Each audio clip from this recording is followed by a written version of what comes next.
ಎಲ್ಲರಿಗೂ ನಮಸ್ಕಾರ. ನಾನು ನಿಮ್ಮ ರಾಮಚಂದ್ರ. ಕನ್ನಡ ಮಿತ್ರ ಯೂಟ್ಯೂಬ್ ಚಾನಲ್ಗೆ ತಮಗೆಲ್ಲರಿಗೂ ಸ್ವಾಗತ. ಪ್ರೀತಿಯ ಕೇಳುಗರೆ, ಈ ವಿಡಿಯೋದಲ್ಲಿ 2025ರಲ್ಲಿ ಬೂಕರ್ ಪ್ರಶಸ್ತಿ ಪಡೆದ ಪುಸ್ತಕ ಎದೆಯ ಹಣತೆ. ಇದನ್ನು ಬರೆದಿರುವಂಥವರು ಬಾನು ಮುಸ್ತಾಕ್ರವರು. ಈ ಎದೆಯ ಹಣತೆ ಎಂಬ ಕಥಾ ಸಂಕಲನದಿಂದ ಆಯ್ದ ಒಂದು ಕತೆ, ಅದುವೇ ಸ್ವರ್ಗವೆಂದರೆ. ಈ ಸ್ವರ್ಗವೆಂದರೆ ಎಂಬ ಕಥೆಯನ್ನು ನಿಮ್ಮ ಮುಂದೆ ಇಡಲಿದ್ದೇನೆ. ಬನ್ನಿ ಕೇಳೋಣ. ಶಮೀಮ್ ಬಾನುವಿನ ಬಗ್ಗೆ ಯಾವುದೇ ತೀರ್ಮಾನಕ್ಕೆ ಬರುವುದು ಅತ್ಯಂತ ಕಠಿಣ ಕೆಲಸ ಎಂಬುದು ಆಕೆಯ ಕುಟುಂಬದವರ ಅಭಿಪ್ರಾಯವಾಗಿತ್ತು. ಆಕೆ ಮೊದಲು ಹೀಗಿರಲಿಲ್ಲ, ಈಗೇಕೆ ಹೀಗಾದ್ಲು ಎಂದು ಸಾದತ್ ಚಿಂತಿತನಾಗಿದ್ದ. ಸರ್ಕಾರಿ ಪ್ರೌಢಶಾಲೆಯಲ್ಲಿ ಉರ್ದು ಭಾಷೆಯ ಅಧ್ಯಾಪಕನಾಗಿದ್ದ ಆತ ತನ್ನ ಬಿಡುವಿನ ವೇಳೆಯನ್ನೆಲ್ಲ ಅವಳ ವರ್ತನೆಯ ಬಗ್ಗೆ ವಿಶ್ಲೇಷಿಸಲು ಮೀಸಲಾಗಿಟ್ಟಿದ್ದು. ಆಕೆಗೆ ಜಿನ್ ಏನಾದರೂ ಮೆಟ್ಟಿರಬಹುದೇ ಎಂಬ ತೀವ್ರ ಆಲೋಚನೆಗೂ ಗುರಿಯಾಗಿದ್ದ. ಅಷ್ಟೇನು ಓದುವ ಹವ್ಯಾಸವಿಲ್ಲದ ಆತನ ಕಣ್ಣಿಗೆ ಸ್ಟಾಫ್ ರೂಮಿನಲ್ಲಿ ದಿನಪತ್ರಿಕೆಯೊಂದರ ಲೇಖನವೊಂದು ಅಕಸ್ಮಾತ್ತಾಗಿ ಕಣ್ಣಿಗೆ ಬಿದ್ದು. ಈ ಸಮಸ್ಯೆಗೆ ಪರಿಹಾರವನ್ನು ಹುಡುಕುವ ಅವನ ಪ್ರಯತ್ನಕ್ಕೆ ಫಲ ದೊರಕಿದಂತಾಯಿತು. ಹೀಗಾಗಿ ಅವಳು ಮೆನೋಪಾಸ್ನ ಸ್ಥಿತ್ಯಂತರಗಳಿಂದ ತೊಂದರೆಗೀಡಾಗಿದ್ದಾಳೆ ಮತ್ತು ಅವಳಿಗೆ ತನ್ನ ಎಲ್ಲ ನೆರವಿನ ಅಗತ್ಯವಿದೆಯೆಂದು ತನ್ನ ಅನುಕೂಲಕ್ಕೆ ತಕ್ಕಂತೆ ಏಕಪಕ್ಷೀಯವಾಗಿ ತೀರ್ಮಾನ ಮಾಡಿದ ಮೇಲೆ ಅವನಿಗೆ ತುಸು ನೆಮ್ಮದಿ ಎನಿಸಿತು. ಹೀಗಾಗಿ ಮನೆಯಲ್ಲಿ ಅವಳು ನಡೆಸುವ ಆರ್ಭಟ, ಚಿಕ್ಕ ಚಿಕ್ಕ ವಿಷಯಗಳಿಗೆಲ್ಲ ನಡೆಸುವ ರಂಪ, ಮಕ್ಕಳ ಮೇಲೆ ಎರಗಿ ಬೀಳುವ ಅವಳ ನಡವಳಿಕೆಯನ್ನು ಕಂಡು ಕಾಣದಂತೆ ಇರುವ ಸ್ವಭಾವವನ್ನು ಮೈಗೂಡಿಸಿಕೊಂಡ ಮತ್ತು ಸರಳವಾಗಿ ಅವಳನ್ನು ಅರ್ಥೈಸಿಕೊಳ್ಳುವುದು ಅವನಿಗೂ ಬೇಕಾಗಿತ್ತು. ಅವನು ಕಂಡುಕೊಂಡ ಬಿಡುಗಡೆಯ ಸುಲಭ ಹಾದಿ ಅದಾಗಿತ್ತು. ಅವಳ 3 ಮಕ್ಕಳ ಪೈಕಿ ಹಿರಿಯವನು ಅಜೀಮ್. ಹಿರಿಯವನು ಎಂತಲೋ ಅಥವಾ ಮಗ ಎಂತಲೋ ಅವಳಿಗೆ ಅವನ ಮೇಲೆ ವಿಶೇಷ ಪ್ರೀತಿ. ಸಾತ್ ಖೂನ್ ಮಾಫ್ ಅಂತಾರಲ್ಲ ಹಾಗೆ. ಹೀಗಾಗಿ ಅವನ ಬೆನ್ನಿಗಿದ್ದ ಅವನ ತಂಗಿಯರಾಗಿದ್ದ ಆಸಿಮಾ ಮತ್ತು ಸನಾ ದಿನವೊಂದಕ್ಕೆ 10 ಸಾರಿಯಾದರೂ ಅಮ್ಮಿ ಪಾರ್ಶಾಲಿಟಿ ಮಾಡಿದರು ಎಂದು ದೂರುವುದು ಸಾಮಾನ್ಯ ನೋಟವಾಗಿತ್ತು. ಹಾಗೆ ಎದ್ದು ಕಾಣುವಂತಹ ವರ್ತನೆ ಆಕೆಯದು. ಆದರೆ ಅವಳಿಗೆ ಕೋಪ ಬಂದಾಗ ಮತ್ತು ಆ ಕೋಪ ಆಗಾಗ್ಗೆ ಬರುತ್ತಲೇ ಇತ್ತು. ಹಾಗಾದಾಗ ಆ 3ರನ್ನು ಒಂದೇ ತಕ್ಕಡಿಯಲ್ಲಿ ತೂಗಿ ಶೈತಾನಿ ಕೂಟವೆಂದು ಬ್ರಾಂಡ್ ಮಾಡಿ ಕೈಗೆ ಸಿಕ್ಕಿದವರನ್ನು ಹಿಗ್ಗಾಮುಗ್ಗ ಬಾರಿಸಿ ತನ್ನ ಕೋಪವನ್ನು ತಣಿಸುವುದಿತ್ತು. ಆಕೆಯ ಈ ಪರಿಕ್ರಮದಿಂದ ಅಜೀಮ್ಗೆ ವಿನಾಯಿತಿ ಇತ್ತು. ಸನಾ ಕೊನೆಯವಳಾದರೂ ವಿಶೇಷ ಚಾಲಾಕಿಯಾಗಿದ್ದು ಆಕೆಯ ಮೂಡನ್ನು ಗ್ರಹಿಸಿ ನಿರೀಕ್ಷಣಾ ನಾಪತ್ತೆಯಾಗುತ್ತಿದ್ದಳು. ಅಂತೂ ಇಂತೂ ತಪ್ಪಿರಲಿ ಇಲ್ಲದಿರಲಿ ಸಿಕ್ಕಿ ಬೀಳುತ್ತಿದ್ದವಳೇ ಆಸಿಮಾ. ಆಕೆಯ ಕೋಪಕ್ಕೆ ಒಡ್ಡಿಕೊಳ್ಳಲು ಆಸಿಮಾ ಸನ್ನದ್ಧಳಾಗಿರಲು ಇನ್ನೊಂದು ವಿಚಿತ್ರ ಕಾರಣವೂ ಇತ್ತು. ಕೋಪವಿಳಿದ ಕೂಡಲೇ ಶಮೀಮ್ಗೆ ವಿಪರೀತ ಪಶ್ಚಾತ್ತಾಪವಾಗುತ್ತಿತ್ತು.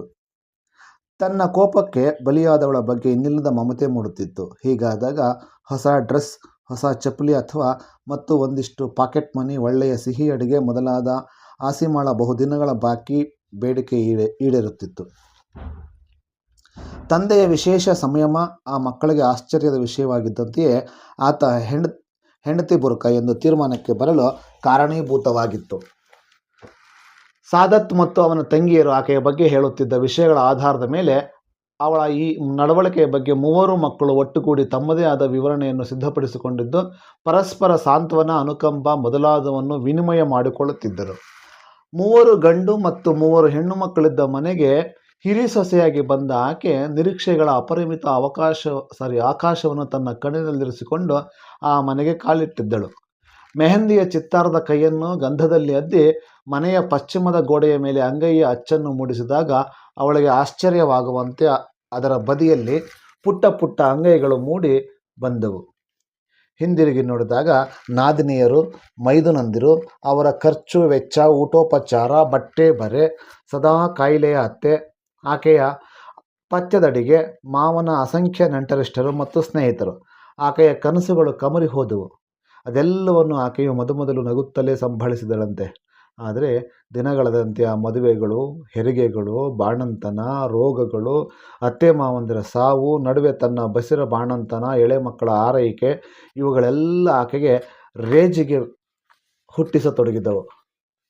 ಆದರೂ ಆಕೆ ಹೀಗೆ ತಾಳ್ಮೆ ಕಳೆದುಕೊಂಡಿದ್ದ ಪ್ರಸಂಗವಿರಲಿಲ್ಲ. ಇವೆಲ್ಲದರ ನಡುವೆ ಊರಗಿತ್ತಿಯರು ಬಂದು ತನ್ನ ಜವಾಬ್ದಾರಿ ಸ್ವಲ್ಪವಾದರೂ ಕಡಿಮೆಯಾದೀತೆಂಬ ನಿರೀಕ್ಷೆ ಎಳೆಯೂ ಒಂದಿಷ್ಟು ಜಿನುಗುತ್ತಿತ್ತು ಜಲದ ಕಣ್ಣಿನೊಡನೆ.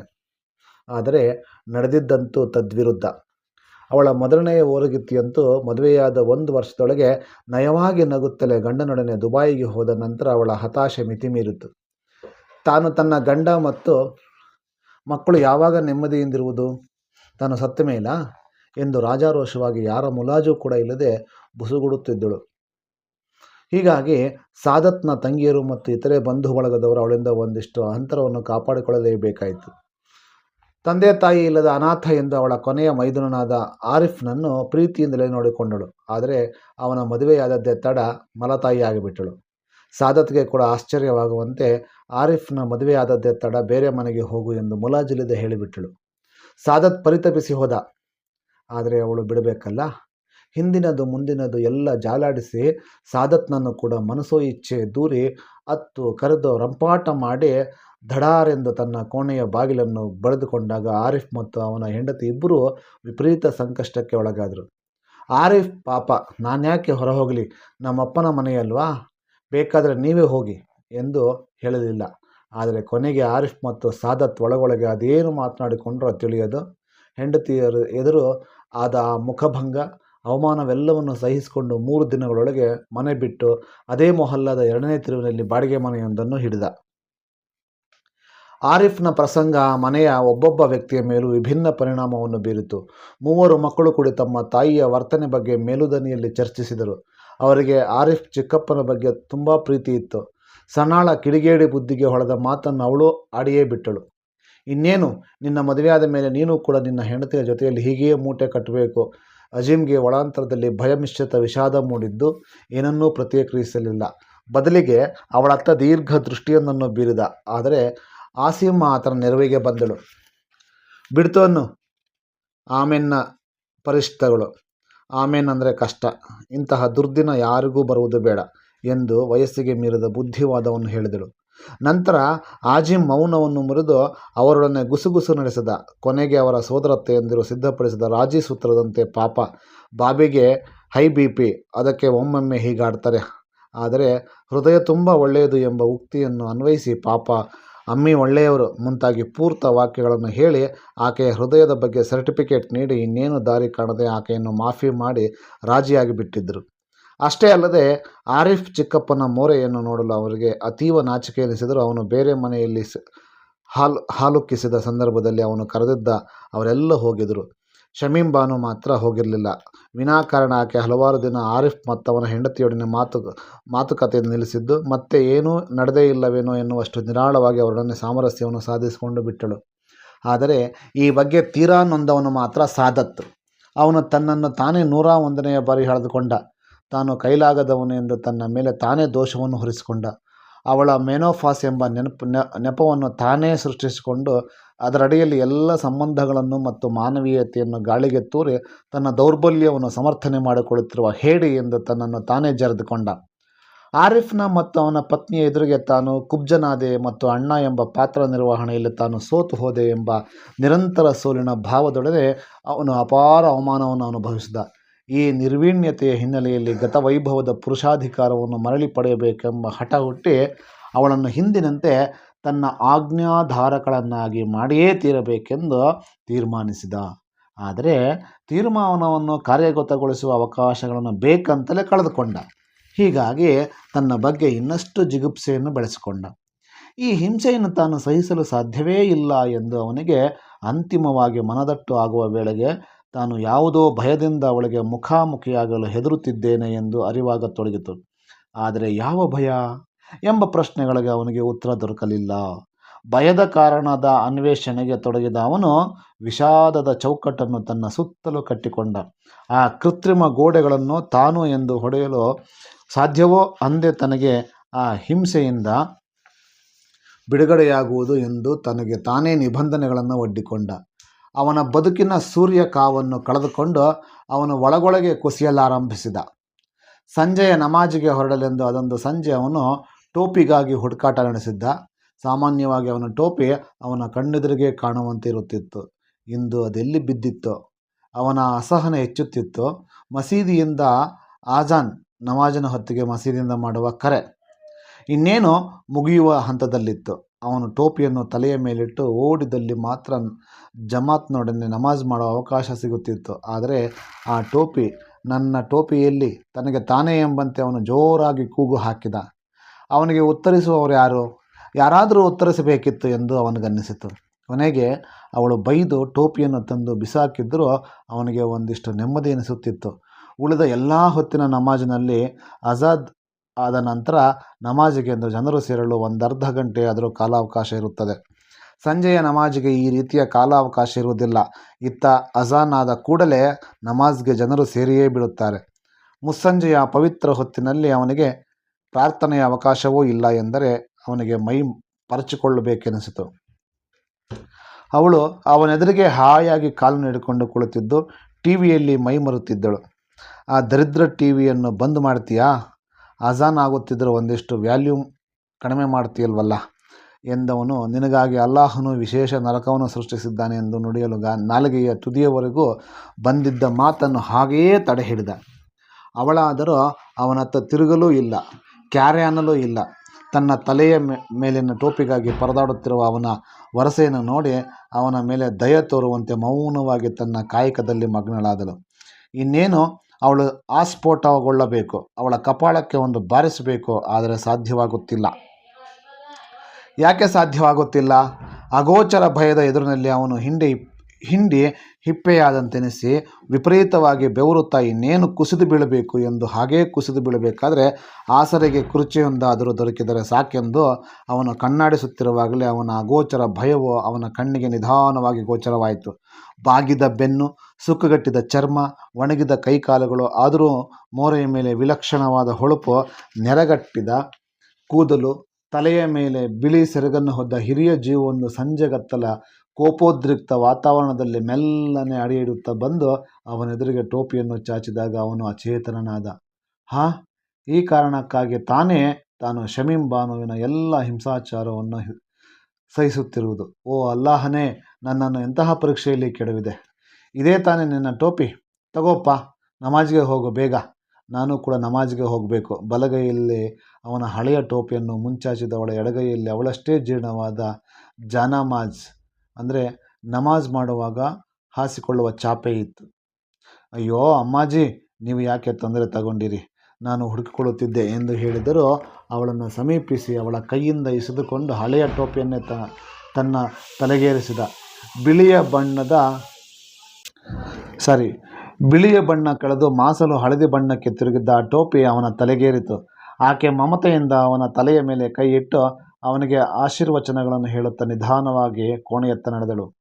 ದಾಪುಗಾಲನ್ನಿಟ್ಟ ಸಾದತ್ ಮಸೀದಿಯತ್ತ ಹೊರತೊಡಗಿದ. ಮೊದಲು ಆಕೆಯನ್ನು ಅವನ ಅಮ್ಮಾಜಿ ಎಂದು ಕರೆಯುತ್ತಿದ್ದ. ಆದರೆ ಅವನ ಮಕ್ಕಳು ದೊಡ್ಡವರಾಗುತ್ತಿದ್ದಂತೆಯೇ ಅವರು ಆಕೆಯನ್ನು ಬೀದಾದಿ ಎಂದು ಕರೆಯಲಾರಂಭಿಸಿದರು. ಯಾರು ಹೇಳಿಕೊಟ್ಟರೋ ಏನೋ, ಮುಂದೆ ಎಲ್ಲರೂ ಸಾದತ್ ಕೂಡ ಬೀದಾದಿ ಅಂತಲೇ ಕರೆಯತೊಡಗಿದ.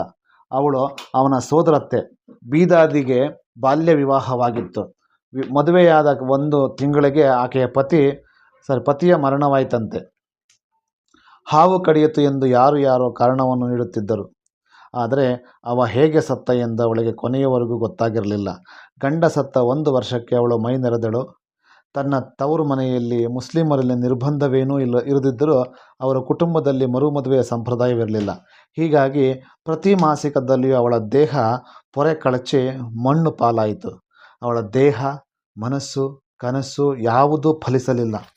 ಅವಳು ಚಿರಕನ್ಯೆಯಾಗಿ ಉಳಿದಳು. ನೆರಳಿನಂತೆ ಬದುಕಿ ಅಣ್ಣನ ಕುಟುಂಬಕ್ಕೆ ನೆರಳಾದಳು. ಅವಳ ಅತ್ತಿಗೆ ಅಂದರೆ ಸಾದತ್ನ ತಾಯಿಯ ಕಾಯಿಲೆ ಕಸಾಲೆಗೆ ಒದಗುತ್ತಾ ಒಂದಿನಿತು ಬೇಸರಿಸದೆ ಮಲಮೂತ್ರವನ್ನು ಬಳಿದಳು. ಅವನು ಒಮ್ಮೊಮ್ಮೆ ಆಲೋಚಿಸುವುದಿತ್ತು, ತಾಯಿಯ ಕಾಯಿಲೆಗಾಗಿ ಅವಳು ಸೃಷ್ಟಿಯಾದವಳೇ, ಅಥವಾ ಅವಳನ್ನು ಕಂಡು ತನ್ನ ತಾಯಿ ಕಾಯಿಲೆ ಬಿದ್ದಳೆ. ತನ್ನ ಅಮ್ಮಿ ಹೇಳಿದ ಕೆಲಸವನ್ನು ಹೇಳದೆ ಹೊರಬಿದ್ದ ಕೆಲಸಗಳನ್ನು ಹುಡುಕಿ ಮಾಡಿದಳು. ರಾಶಿ ಕಸ ಮುಸುರೆಯನ್ನು ಎಂದೂ ದಿಟ್ಟಿಸಲಿಲ್ಲ. ತಲೆ ಬಗ್ಗಿಸಿ ತೊಳೆದಳು. ಆ ಮನೆಗೆ ಎಂದೂ ಬೀಗವನ್ನು ಹಾಕಿದ್ದ ನೆನಪೇ ಇರಲಿಲ್ಲ ಅವನಿಗೆ. ಅವಳೇ ಬೀಗವಾದಳು. ಯಾವಾಗ ಬಂದು ಬಾಗಿಲು ತಟ್ಟಿದರೂ ಅವನಿಗೆ ಬಾಗಿಲನ್ನು ತೆರೆಯುತ್ತಿದ್ದವಳು ಅವಳೇ. ರಂಜಾನಿನಲ್ಲಿ ಕೊಡಿಸಿದ 1 ಜೊತೆ ಬಟ್ಟೆಯನ್ನು ಶುಭ್ರವಾಗಿ ಒಗೆದು ನೀಟಾಗಿ ಮಡಚಿ ತನ್ನ ಕಬ್ಬಿಣದ ಟ್ರಂಕಿನಲ್ಲಿಟ್ಟಳು.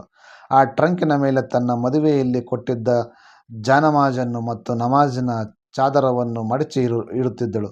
ನಮಾಜಿನ ಚಾದರದಲ್ಲಿ ಆಗಾಗ್ಗೆ ಕೆಲವು ಮಲ್ಲಿಗೆ ಹೂಗಳು ಬಿರಿಯುತ್ತಿದ್ದವು. ಇದರೊಟ್ಟಿಗೆ ಅವಳು ಹುಳ ಹುಪ್ಪಟೆಯನ್ನು ಒಂದಿಷ್ಟು ಕರುಣೆ ಇಲ್ಲದೆ ಬಡಿದು ಸಾಯಿಸುತ್ತಿದ್ದಳು. ಹೀಗಾಗಿ ಹೆಂಗಸರು ಮತ್ತು ಮಕ್ಕಳಿಗೆ ಆಕೆ ಆಪತ್ ಬಾಂಧವಳಾಗಿದ್ದು ಬಹಳ ಜನಾನುರಾಗಿಯಾಗಿದ್ದಳು. ಯಾರಾದರೂ ಬೀದಾದಿ ಎಂದು ಆರ್ತನಾದ ಹೊರಡಿಸಿದರೆ ಸಾಕು, ಕ್ಷಣಾರ್ಧದಲ್ಲಿ ಅವಳು ಪೊರಕೆಯೊಂದಿಗೆ ಹಾಜರಾಗುತ್ತಿದ್ದಳು. ಹೀಗೆ ಹುಳ ಹುಪ್ಪಟೆಗಳನ್ನು ಬಡಿಯುತ್ತಾ ಸಾಯಿಸುತ್ತಾ ಅವಳು ಒಂದು ಸಾರಿ ತನ್ನ ಪೊರಕೆಯನ್ನು ಬದಿಗೆ ಸರಿಸಿ ಸೀಳಿದ್ದ ಸೌದೆಯನ್ನು ಕೈಗೆತ್ತಿಕೊಂಡು ಒಂದು ಹಾವನ್ನು ಬಡಿದು ಸಾಯಿಸೇ ಬಿಟ್ಟಳು. ರಕ್ತಸಿಕ್ತವಾಗಿ ಗಾಯಗೊಂಡು ಸತ್ತು ಬಿದ್ದಿದ್ದ ಹಾವನ್ನು ಕಂಡು ಅನೇಕ ಗಂಡಸರು ಕೂಡ ಹೆದರಿದ್ದರು. ನಾಗರ ಹಾವು ಎಂದು ಕೆಲವರು, ಕೊಳಕುಮಂಡಲ ಎಂದು ಕೆಲವರು ಆ ಸತ್ತ ಹೆಸರಿಗೆ ನಾಮಕರಣ ಮಾಡುತ್ತಿದ್ದರೆ, ಅವಳು ಮಾತ್ರ ಈ ಹಾವುಗಳಿಗೇಕೆ ಕಚ್ಚುವ ಕೆಲಸ, ಗಂಡಸರನ್ನು ಸಾಯಿಸುವ ಕೆಲಸ ಎಂದು ರೊಚ್ಚಿನಿಂದ ಇನ್ನೂ 4-6 ಸಾರಿ ಬಡಿದಿದ್ದಳು.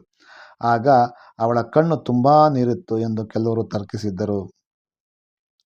ಅಂತಹ ಬೀದಾದಿಯ ನೇರ ಮೇಲ್ವಿಚಾರಣೆಯನ್ನು ಶಮೀಂ ಬಾನು ಪಳಗಿದ್ದು ಮೊದಮೊದಲು ಬೀದಾದಿಯ ಬಗ್ಗೆ ಅಪಾರ ಗೌರವವನ್ನು ಹೊಂದಿದ್ದ ಆಕೆ ಕಾಲ ಕಳೆದಂತೆ ಉಚಾಯಿಸಿ ಮಾತನಾಡುವುದನ್ನು ಆರಂಭಿಸಿದ್ದಳು. ಸಾದತ್ನ ಚಿಂತೆ ಕೂಡ ಆರಂಭವಾದದ್ದು ಇಲ್ಲಿಂದಲೇ. ತಮಗಾಗಿ ಜೀವ ತೆಯ್ದ ಬೀದಾದಿಯನ್ನು ಶಮೀಂ ಎಲ್ಲಿ ನಿಂತ ಕಾಲಲ್ಲಿಯೇ ಹೊರಡಿಸಿ ಅಟ್ಟೋಳೋ, ಆರಿಫ್ನಂತೆ ಅಟ್ಟುವುದಾದರೂ ಎಲ್ಲಿಗೆ? ಅವನಿಗಾದರೂ ಪರವಾಗಿಲ್ಲ, ಉದ್ಯೋಗವಿದೆ, ಹೆಂಡತಿ ಇದ್ದಾಳೆ, ಬೀದಾದಿಯ ಜೊತೆಯಲ್ಲಿ ತಾನಲ್ಲದ ಇನ್ಯಾರಿದ್ದಾರೆ? ಆಕೆ ಹಾಗೇನಾದರೂ ನಡೆದುಕೊಂಡರೆ ಅದನ್ನು ನೆನೆಸ್ಕೊಂಡೇ ಅವನಿಗೆ ನಡುಕ ಬಂದಂತಾಗುತ್ತಿತ್ತು. ಎಲ್ಲ ಅಲ್ಲಾಹನಿಚ್ಛೆ ಎಂದು ಹೇಳಿಕೊಂಡು ಸಮಾಧಾನ ಪಟ್ಟರು. ನೆಮ್ಮದಿ ಅವನಿಂದ ದೂರವಾಗಿತ್ತು. ಅದೊಂದು ದಿನ ಅಜೀಮ್ ಹೊರಗಿನಿಂದ ಕೂಗು ಹಾಕಿದ. ಏ ಸನಾ, ಸನಾ, ಎಲ್ಲಿದೀಯಾ? ಬಂದೆ. ಏನಾಗಬೇಕೋ? ನೀನು ಬರದೇ ಹೋದರೂ ಪರವಾಗಿಲ್ಲ, ಒಂದು ಹಳೆಯ ಬಟ್ಟೆಯನ್ನು ತೆಗೆದುಕೊಂಡು ಬಾ, ಬೈಕ್ ಒರೆಸಲು ಬೇಕು. ಒಂದೇ ನಿಮಿಷ ಎಂದವಳೆ ಅವಳು ಓಡಿ ಬಂದು ಅವನ ಕೈಗೆ ಒಂದು ಹಳೆಯ ಬಟ್ಟೆಯನ್ನಿಟ್ಟು ಮಾಯವಾದಳು. ಕೈಯಲ್ಲಿ ಆ ಬಟ್ಟೆಯನ್ನು ಹಿಡಿದ ಅಜೀಮ್ಗೆ ಯಾಕೋ ಅನುಮಾನ ಬಂದಿತ್ತು. ಆದರೆ ಅವನು ಕೂಡ ಅರ್ಜೆಂಟಿನಲ್ಲಿದ್ದುದರಿಂದ ಮತ್ತು ಮನಸ್ಸಿಗೆ ಹೆಚ್ಚು ದಣಿವು ಮಾಡಿಕೊಳ್ಳಬಾರದೆಂಬ ಆಲಸ್ಯದ ಭಾವವೂ ಕೂಡ ತಲೆದೋರಿದ್ದರಿಂದ ಚಕಚಕನೆ ತನ್ನ ಬೈಕನ್ನು ಒರೆಸಿದ ಶಾಸ್ತ್ರವನ್ನು ಮಾಡಿ ಆ ಬಟ್ಟೆಯನ್ನು ಬಾಗಿಲ ಬಳಿ ಎಸೆದು ಹೋದ. ಆದರೆ ಅವನು ಮಧ್ಯಾಹ್ನ ಮನೆಗೆ ಬಂದಾಗ ಗಂಭೀರ ಅನಾಹುತವೊಂದು ನಡೆದು ಹೋಗಿದೆ ಹಾಗೂ ಆ ಅವಘಡಕ್ಕೆ ತಾನೇ ನೇರ ಕಾರಣ ಎಂದರಿವಾಗಲು ಅವನಿಗೆ ತಡವಾಗಲಿಲ್ಲ. ಅಂಗಳದಲ್ಲಿ ನಿಂತಿದ್ದ ಬೀದಾದಿ ಮತ್ತು ಆಕೆ ಎದುರಿಗೆ ತನ್ನ ತಾಯಿ ಎಂದೂ ಅಳದ ಬೀದಾದಿ ಹತ್ತು ಕಣ್ಣು ಕೋಡಿ ಹರಿದಿತ್ತು. ಆಕೆಯ ಕೈಯಲ್ಲಿ ಅವನು ಬಿಸಾಡಿ ಹೋಗಿದ್ದ ಹಳೆ ಬಟ್ಟೆ, ಆ ಹಳೆಯ ಬಟ್ಟೆ ತಗುಲಿದ್ದ ಬೈಕಿನ ಕೊಳೆಯನ್ನು ಮತ್ತು ಕಲೆಗಳನ್ನು ಹೋಗಲಾಡಿಸಲು ಆಕೆ ತನ್ನ ಅಶಕ್ತ ಕೈಗಳಿಂದ ಉಜ್ಜಿ ಇನ್ನಿಲ್ಲದ ಪ್ರಯತ್ನವನ್ನು ಪಡುತ್ತಿದ್ದಳು. ಅವಳ ಬದಿಯಲ್ಲಿ ವಿಷಣ್ಣಳಾಗಿ ನಿಂತಿದ್ದ ಶಮೀಂ ಬಾನು ಅತೀವ ದುಃಖದಿಂದ ಅವಳೆದುರಿಗೆ ಹೊಸದಾದ ರೇಷ್ಮೆ ಚಾಪೆಯನ್ನು ಹಿಡಿದುಕೊಂಡು ನಿಂತಿದ್ದು ಆಕೆಗೆ ಸಮಾಧಾನ ಮಾಡುತ್ತಿದ್ದಳು. ಈಗೋ, ಇದು ಹೊಸದಾದ ಜಾನಮಾಜ್, ಇದನ್ನು ತಗೊಳ್ಳಿ ಬೀದಾದಿ ಇನ್ನಷ್ಟು ಕಣ್ಣೆರೆಸಿಕೊಳ್ಳುತ್ತಾ ಬಿಕ್ಕಳಿಸುತ್ತಿದ್ದಳು. ಬೇಡ, ನನಗೆ ಬೇಡ, ಸಾಯೋ ಮುದುಕಿಗೆ ಅದೆಲ್ಲ ಯಾಕೆ? ಬಿಡ್ತು ಅನ್ನಿ, ಸಾಯಿಲಿ ನಿಮ್ಮ ದುಶ್ಮನ್ಗಳು. ಇದು ಅಂತಿಂತಹ ಜಾನಮಾಜ್ ಅಲ್ಲ. ನನ್ನ ಅಕ್ಕ ಹಜ್ಗೆ ಹೋಗಿದ್ದಾಗ ನನಗೋಸ್ಕರವಾಗಿ ಹುಡುಕಿ ತಂದಿರೋದು. ಅಲ್ಲಿಯೇ ಜುಮ್ ನೀರನ್ನು ಪ್ರೋಕ್ಷಣೆ ಮಾಡಿ ತಂದಿರೋದು ನಿಮ್ಮ ದಮ್ಮಯ್ಯ. ಈಗ ಇದನ್ನು ತಗೊಳ್ಳಿ, ಇದರ ಮೇಲೆ ನಮಾಜ್ ಮಾಡಿ. ಅಜೀಮ್ಗೆ ತನ್ನ ತಪ್ಪಿನ ಅರಿವಾಯಿತು. ಕಳ್ಳಮಾಲು ಸಮೇತ ಸಿಕ್ಕಿಬಿದ್ದಂತಾಗಿ ಜಾನಮಾಜನ ಮೇಲಿನ ಆಯಿಲ್ ಕಲೆಗಳು ಎಲ್ಲ ಕಥೆಗಳನ್ನು ಹೇಳುತ್ತಿದ್ದವು. ಅವನು ಮಧ್ಯೆ ಪ್ರವೇಶಿಸಿ ಅಮ್ಮಿ ಎಂದು ಏನನ್ನೋ ಹೇಳಲು ಪ್ರಯತ್ನ ಪಟ್ಟ. ಅವಳ ತೀಕ್ಷ್ಣ ನೋಟದೆದುರು ತತ್ತರಿಸಿ ಸುಮ್ಮನಾದ. ಸನಾ ಎಲ್ಲಿ ಎಂದು ಹುಡುಕಾಟ ನಡೆಸಿದವನಿಗೆ ಎಂದಿನಂತೆ ಅವಳು ಅವಘಡದ ಮುನ್ಸೂಚನೆಯನ್ನು ಪಡೆದು ನಾಪತ್ತೆಯಾಗಿರುವಳೆಂದು ಅನಿಸಿದ ಹಿನ್ನೆಲೆಯಲ್ಲಿಯೇ ಬೆದರಿದ ಅಸೀಮಳ ಬಣಬಣ ನೋಟ, ಬೇಕಾದರೆ ತಾನು ಹರಕೆಯ ಕುರಿಯಾಗಲು ಸಿದ್ಧವೆಂಬ ಸಂದೇಶವನ್ನು ನೀಡಿದ್ದು ಅವನು ಇನ್ನಷ್ಟು ಅಸ್ತವ್ಯಸ್ತನಾದ. ಬೇಡ ಅಂತ ಹೇಳಲಿಲ್ಲವೇ? ಬೇಡ ಅಂತ ಹೇಳಲಿಲ್ಲವೇ? ನಾನು ನಿನ್ನ ಅಕ್ಕ ತಂದಿದ್ದರೆ ನೀನೇ ಇಟ್ಕೋ, ನನಗೆ ಯಾಕೆ ಕೊಡ್ತೀಯಾ? ನನ್ನ ಜಾನಮಾಜ್ ನನಗೆ ಸಾಕು. ಅದೇನೋ ಅತೀವ ತಾಳ್ಮೆ ಒದಗಿ ಬಂದಿತ್ತು ಶಮೀಂ ಬಾನುಗೆ. ನಾನು ನಮಾಜ್ ಮಾಡಿದರೇನು, ನೀನು ನಮಾಜ್ ಮಾಡಿದರೇನು, ಯಾರು ಈ ಕೆಲಸ ಮಾಡಿದ್ದಾರೋ ತಿಳಿಯದು. ಮಕ್ಕಳು ಗೊತ್ತಿಲ್ಲದೆ ಮಾಡಿರಬಹುದು. ತೀರಾ ಹಳೆಯದಾಗಿದೆ. ಹೌದೇ? ತೀರಾ ಹಳೆಯದಾಗಿದೆಯೇ? ನಾನು ಕೂಡ ತೀರಾ ಹಳೆಯದಾಗಿದ್ದೀನಲ್ಲ. ಬೀದಾದಿ ಹಠಕ್ಕೆ ಬಿದ್ದವಳಂತೆ ಜಗಳವಾಡತೊಡಗಿದಳು. ಯಾವ ಕಾರಣಕ್ಕೂ ಇದುವರೆಗೂ ಜಗಳವಾಡಿದವಳಲ್ಲ. ಆ ತುಂಬಿದ ಮನೆಯಲ್ಲಿ ನೆಂಟರಿಷ್ಟರು ಬಂದರು ಎಂದು 3 ಕೋಳಿಗಳನ್ನು ಕೊಯ್ದರು. ಶ್ರದ್ಧೆಯಿಂದ ಆಕೆಯೇ ಕ್ಲೀನ್ ಮಾಡಿ ಘಮಘಮ ಸಾರನ್ನು ಕುಸಿದಾಗಿಯೂ ಕುದಿಸಿದಾಗಿಯೂ ಆಕೆಗೆ ಒಂದೇ ಒಂದು ಪೀಸ್ ಸಿಗದಿದ್ದರೂ ಆಕೆ ಜಗಳವಾಡಿದ್ದಿಲ್ಲ. ಪಾತ್ರೆ ತುಂಬ ಪಾಯಸವನ್ನು ಮಾಡಿ ಕೊನೆಗೆ ಒಂದು ಟೀ ಸ್ಪೂನಷ್ಟು ಪಾಯಸ ಕೂಡ ಉಳಿದಿದ್ದಾಗಲೂ ಬೇಸರಗೊಂಡವಳಲ್ಲ. ಮದುವೆಗಳಲ್ಲಿ ಅಸಂಖ್ಯ ಜರತಾರೆ ರೇಷ್ಮೆ ಸೀರೆಗಳು ಸೂರೆ ಹೋದಾಗಲೂ ಆಸೆ ಪಟ್ಟವಳಲ್ಲ. ಯಕಚಿತ್ ಹಳೆಯ ಜೂಲಾದ ಜಾನಮಾಜನ ಸಲುವಾಗಿ ಅವಳು ಹರಿಸುತ್ತಿರುವ ಕಣ್ಣೀರನ್ನು ನೋಡಿ ಶಮೀಂ ಬಾನುವಿಗೆ ಆಘಾತವಾಗತೊಡಗಿತು. ಬೇಡ ಬೀದಾದಿ, ಅಳಬೇಡ. ಅಜೀಮ್ಗೆ ಗೊತ್ತಾಗಲಿಲ್ಲ ಅದು ನಿಮ್ಮ ಜಾನಮಾಜ್ ಅಂತ.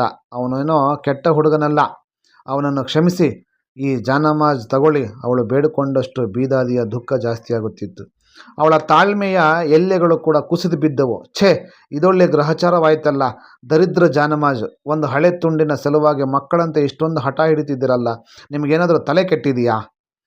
ಅವಳ ಆ ಮಾತುಗಳನ್ನು ಸಿಡಿಸುವ ವೇಳೆಗೆ ಸಾದತ್ ಮುಂಬಾಗಿಲಿನಿಂದ ಪ್ರವೇಶಿಸಿದ. ಅವನ ಕೈಕಾಲುಗಳು ತಣ್ಣಗಾದಂತೆನಿಸಿತು. ಬಹುದಿನಗಳ ನಿರೀಕ್ಷೆಯ ಮೃತ್ಯು ದರ್ಶನವಾದಂತೆನಿಸಿ ಅವನು ಅಸ್ವಸ್ಥನಾದ. ಅವನು ಇನ್ನೂ ಆ ಸನ್ನಿವೇಶವನ್ನು ಅರ್ಥ ಮಾಡಿಕೊಳ್ಳಲು ಪ್ರಯತ್ನಿಸುತ್ತಿರುವಂತೆಯೇ ಬೀದಾದಿ ಬಿಳಿಚಿಕೊಂಡು ಕೆಳಗೆ ಬಿದ್ದಳು. ಹಳೆಯ ಜಾನಮಾಜ್ ಅವಳ ಕೈಯಿಂದ ಜಾರಿ ಬಿದ್ದಿತ್ತು. ಸಾದತ್ ಕೂಡಲೇ ಅವಳನ್ನು ಮಗುವಿನಂತೆ ಎದೆಗವಚಿದ. ಅವಳನ್ನು ಯಾವ ಶಬ್ದಗಳ ಮೂಲಕ ಸಾಂತ್ವನ ನೀಡಬೇಕು ಎಂದು ಅವನಿಗೆ ತಿಳಿಯಲಿಲ್ಲ. ಅಜೀಮ್ ನೀರಿನ ಲೋಟವನ್ನು ಹಿಡಿದು ಬಂದ. ಒಂದೆರಡು ಗುಟ್ಕು ನೀರನ್ನು ಕುಡಿದ ಮೇಲೆ ಅವಳು ಸಾವರಿಸಿಕೊಂಡು ಅವನನ್ನು ದಿಟ್ಟಿಸಿ ನೋಡಿದಳು ಮತ್ತು ಸಾಬೀತುಗೊಳಿಸುವ ಧ್ವನಿಯಲ್ಲಿ, ನಿನಗೆ ಗೊತ್ತಿದೆಯಲ್ವಾ ಅದು ಯಾವ ಜಾನಮಾಜ್ ಅಂತ ಎಂದು ಕೇಳಿದಳು. ಪ್ರಾಮಾಣಿಕವಾಗಿ ಹೇಳಬೇಕೆಂದರೆ ಅವನಿಗೇನೂ ಗೊತ್ತಿರಲಿಲ್ಲ. ಅವಳು ತವರು ಮನೆಗೆ ಹಿಂದಿರುಗಿದ 10 ವರ್ಷಗಳ ನಂತರ ಅವನ ತಂದೆ ತಾಯಿಯ ಮದುವೆಯಾಗಿದ್ದು ಮತ್ತು ಅವನು ತನ್ನ ತಂದೆ ತಾಯಿಯರ 6ನೇ ಮಗ. ಅವನಿಗಾದರೂ ಹೇಗೆ ತಿಳಿಯಲು ಸಾಧ್ಯ ಅವಳ ಮದುವೆಯ ಸಂಗತಿಗಳು? ಆದರೆ ಅವನು ಸುಮ್ಮನೆ ತಲೆ ಆಡಿಸಿದ. ನನ್ನ ಮದುವೆಗೆಂದು ನಮ್ಮಪ್ಪ ಅದನ್ನು ಗುಜರಾತ್ನಿಂದ ತರಿಸಿದ್ದರು. ನಾನು ನನ್ನ ಅತ್ತೆಯ ಮನೆಗೆ ಹೋದಾಗ ಮೊದಲ ನಮಾಜ್ ಇದೇ ಜಾನಮಾಜಿನ ಮೇಲೆ ಮಾಡಿದ್ದು. ಮತ್ತೆ ಒಂದಷ್ಟು ತಡೆದು ಅವಳೆಂದಳು, ನಾನು ಆವಾಗ ನನ್ನ ಕೋಣೆಯ ಕಿಟಕಿಯ ಬಳಿ ಸಂಜೆಯ ನಮಾಜಿಗೆಂದು ಆ ಜಾನಮಾಜನ್ನು ಹರಿವಿದ್ದೆ. ಆಗ ಕಿಟಕಿಯಿಂದ ಯಾರೋ ಕೈತುಂಬ ಮಲ್ಲಿಗೆ ಮೊಗ್ಗುಗಳನ್ನು ನನ್ನ ಜಾನಮಾಜಿನ ಮೇಲೆ ಎಸೆದರು. ನಾನು ಹೆದರಿ ಹೋದೆ. ಆಗ ಚಿಮಣಿ ದೀಪಗಳಿದ್ದಿದ್ದು. ಹಾಗೆಯೇ ಗಾಬರಿಯಿಂದ ನಾನು ಎದ್ದು ಕಿಟಕಿಯಿಂದ ಆಚೆ ನೋಡಿದಾಗ ಅವರು ನಗುತ್ತಾ ನಿಂತಿದ್ದರು. ಆ ಲೋಕದ ಹಂಗು ತನಗೆ ಇಲ್ಲವೇ ಇಲ್ಲವೆಂಬಂತೆ ಅವಳು ಯಾವುದೋ ಲೋಕದಲ್ಲಿ ತೇಲಿ ಹೋಗುತ್ತಿದ್ದಳು. ಅವಳ ದಾಂಪತ್ಯದ ಗುಟ್ಟುಗಳು ದೇವರೇ ಸಾದತ್ಗೆ ಗಂಟಲು ಹಿಡಿದಂತಾಯಿತು. ಮುಂದೆ ಮಾತನಾಡಲಿಲ್ಲ. ಬೇಡವೆಂದು ಮನದ ಮೂಲೆಯಲ್ಲಿ ಎಚ್ಚರಿಕೆಯ ಗಂಟೆ ಮೊಳಗುತ್ತಿದ್ದರೂ ಅದನ್ನು ಕಡೆಗಣಿಸಿ ಹೆಂಡತಿಯತ್ತ ದೂಷಿಸುವ ನೋಟವನ್ನು ಬೀರಿದ. ಅವಳು ಇದ್ಯಾವುದನ್ನು ಗಮನಿಸದಂತೆ ಸ್ತಬ್ಧಳಾಗಿದ್ದಳು.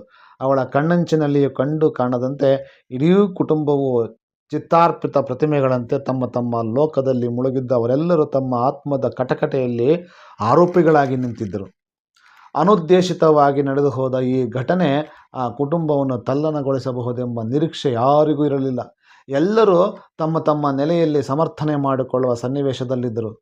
ಬೀದಾದಿ ತನ್ನ ಹಳೆಯ ಜಾನಮಾಜನ್ನು ನಾಜೂಕಾಗಿ ಒಗೆದು ಮಲ್ಲಿಗೆ ಹೂವಿನ ಸುವಾಸನೆಯೊಳೆಯದಂತೆ ಎಚ್ಚರಿಕೆಯಿಂದ ತಂತಿಯ ಮೇಲೆ ಹರಿವಿದ್ದು ತಪ್ಪೆಂದು ಯಾರು ಹೇಳಲು ಸಾಧ್ಯ? ಅಜೀಮ್ನ ತುರ್ತು ಕರೆಗೆ ವೇಗವಾಗಿ ಸ್ಪಂದಿಸಿದ ಸನಾ ಅದೊಂದು ಹಳೆಯ ಬಟ್ಟೆ, ಬೈಕ್ ಒರೆಸಲು ಬಳಸಬಹುದೆಂದು ತೀರ್ಮಾನಿಸಿ ಅವನ ಕೈಗೆ ವರ್ಗಾಯಿಸಿದ್ದು ಕೂಡ ಅವಳ ತಪ್ಪಾಗಿರಲಿಲ್ಲ. ಆ ಬಟ್ಟೆಯ ಸ್ವರೂಪವೇ ಅಂತಹದ್ದಾಗಿತ್ತು. ಅಜೀಮ್ದು ಪಾಪ ಮೊದಲೇ ತಪ್ಪಿರಲಿಲ್ಲ. ಈ ಮುದುಕಿಯಿಂದ ಅರಿಯದ ತನ್ನ ಮಕ್ಕಳಿಗೆ ಯಾವ ಶಾಪ ತಟ್ಟುತ್ತಿದೆಯೋ ಅದು ಆಕೆ ವರ್ಷಾಂತರಗಳಿಂದ ನಮಾಜ್ ಮಾಡಿದ ಜಾನಮಾಜನ ಅಪಚಾರದ ದೆಸೆಯಿಂದ ಎಂದು ತಾಯಿಯ ರಕ್ಷಣಾತ್ಮಕ ನಡವಳಿಕೆಯ ಶಮೀಂ ಬಾನು ಅಂತಿಮವಾಗಿ ತಾಳ್ಮೆ ಕಳೆದುಕೊಂಡಿದ್ದಕ್ಕೆ ಹೀಗೆ ಯಾರೊಬ್ಬರೂ ಕೂಡ ಯಾರ ಮೇಲೂ ತಪ್ಪನ್ನು ವರ್ಗಾಯಿಸಲು ಸಾಧ್ಯವಾಗದಿದ್ದುದು ಒಂದು ಆಯಾಮವಾದರೆ ಎಲ್ಲರಿಗೂ ಈ ವಿಷಯದ ಬಗ್ಗೆ ದುಃಖವಾಗಿತ್ತು. ಅಸಲಿಗೆ ಈ ಯಾವ ಸಂಗತಿಯನ್ನು ಕೂಡ ತಿಳಿಯುವ ಗೊಡವೆಗೆ ಹೋಗದ ಸಾದತ್ ತನ್ನ ಹೆಂಡತಿಯ ಬಗ್ಗೆ ತನಗೆ ಬೇಕಾದಂತೆ ಕಲ್ಪಿಸಿಕೊಂಡ. ತನ್ನ ಹೆದರಿಕೆಗೆ ಹೀಗೆ ನಿಜ ಸ್ವರೂಪ ಪಡೆಯಬಹುದೆಂಬ ಆತಂಕ ಅದರ ಬೆನ್ನಲ್ಲೇ ಬೀದಾದಿಯ ಮುಂದಿನ ಬದುಕಿನ ವ್ಯವಸ್ಥೆಯ ಬಗ್ಗೆ ಅಪಾರವಾದ ಚಿಂತೆಗೀಡಾದ. ಅಂತೂ ಆಕೆಯನ್ನು ಸಮಾಧಾನ ಪಡಿಸಿ ಅವಳನ್ನು ನಿಧಾನವಾಗಿ ನಡೆಸಿಕೊಂಡು ಬಂದು ಮಲಗಿಸಿದ ಮೇಲೆ ಕೂಡ ಅವನು ಬಹಳ ಹೊತ್ತು ಆಕೆಯ ಕೈಯನ್ನು ಹಿಡಿದುಕೊಂಡು ಕುಳಿತೇ ಇದ್ದ. ಶಮೀಂ ಬಾನು ಆ ಜಾನಮಾಜನ್ನು ಏನು ಮಾಡುವುದೆಂದು ತಿಳಿಯದೆ ಇನ್ನಷ್ಟು ಒಗೆದು ಸಾಧ್ಯವಾದಷ್ಟು ಕಲೆಗಳನ್ನು ಹೋಗಲಾಡಿಸಿ ತಂತಿಯ ಮೇಲೆ ಹರಿವಿ ಒಳ ನಡೆದಳು.